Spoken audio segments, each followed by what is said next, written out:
You don't get what you deserve, you get what you negotiate. Believe you were born to win. It's your right to win. Claim it, frame it, 'cause you were. When you are coming into a new role, one of the most important things that you can do is to make sure that you negotiate well on behalf of your compensation. I can't tell you how many times someone has come to me over the course of my career complaining that they are not getting paid what they think they should be getting paid, or they are not getting compensated for all of the work that they're doing. When you are starting out in a new role, right at the point of when you are getting the offer, you should be positioned to negotiate well on your own behalf, which means number one, you should do your homework even before you get into the interview seat. If you are interviewing for a role, you should know the market value of that seat. Now, I would argue 20 or 30 years ago, it was hard to sort of figure out exactly what the compensation should be for that particular seat. And that was before companies were even advertising what the compensation range for the seat might have been. But today, it is easier than ever to sort of figure out what are the bookends, the high and the low for compensation. There are all kinds of public resources, not to mention artificial intelligence.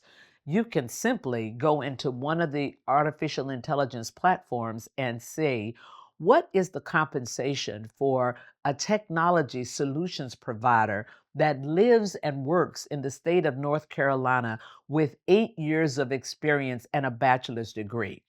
Within 3 minutes, you will get a range, a high and a low for that role or roles that are similar to that role in that particular geography for people with that kind of experience. It's just that simple. Now, while that may not be the definitive answer, you can now check other sources and zero in on what you think the range ought to be. Well, before you start to interview for that role, you should already have that in your mind. You may get the question during the interview, what are your salary expectations? And your expectations, your answer ought to be in that range because obviously you want to get compensated fairly for doing an exemplary job. And of course, you're going to go into that seat and do an exemplary job. Now, let's say that you're already in the role and you did negotiate poorly when you came into that organization or when you came into that particular role. If you have been doing a great job, and we'll talk about that in a second, now you can go to your boss and say, I appreciate the evaluation that you've given me. I've worked really hard to be at the top level with respect to my performance, but I've also done my homework and I realized that my compensation is fairly below the market value of this seat or where you might have to pay in order to get somebody to fulfill my role.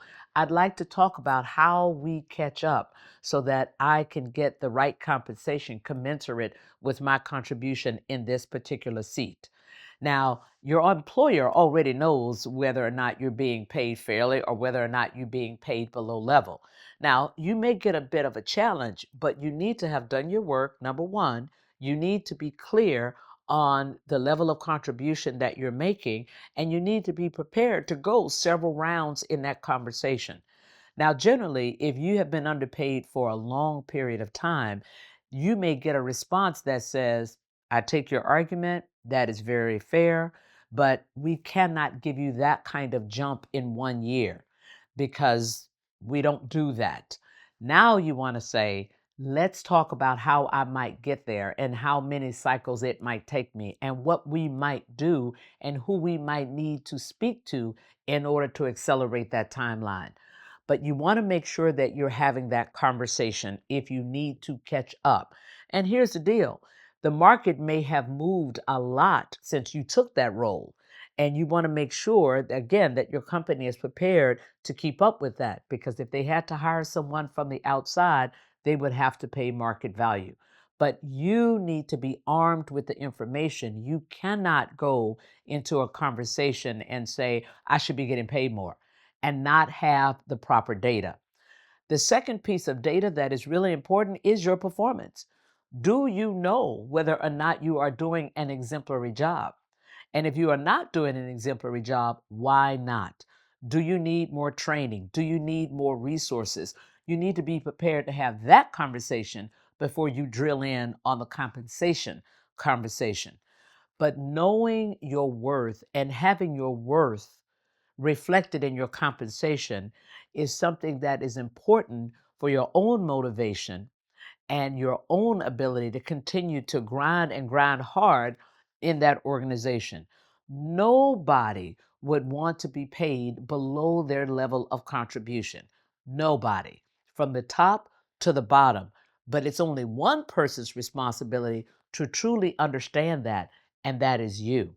And it's also your responsibility to be able to craft and deliver the narrative that is going to be very compelling for your organization. Now, if you think you're going to have a hard time with that narrative, practice, practice, practice. Deliver your narrative into the mirror, watching yourself, hearing yourself. The more you hear yourself, the more comfortable you will become with your own voice, and the more you will be able to have a very productive conversation on your own behalf about your own worth and your own compensation in your organization. Go get them.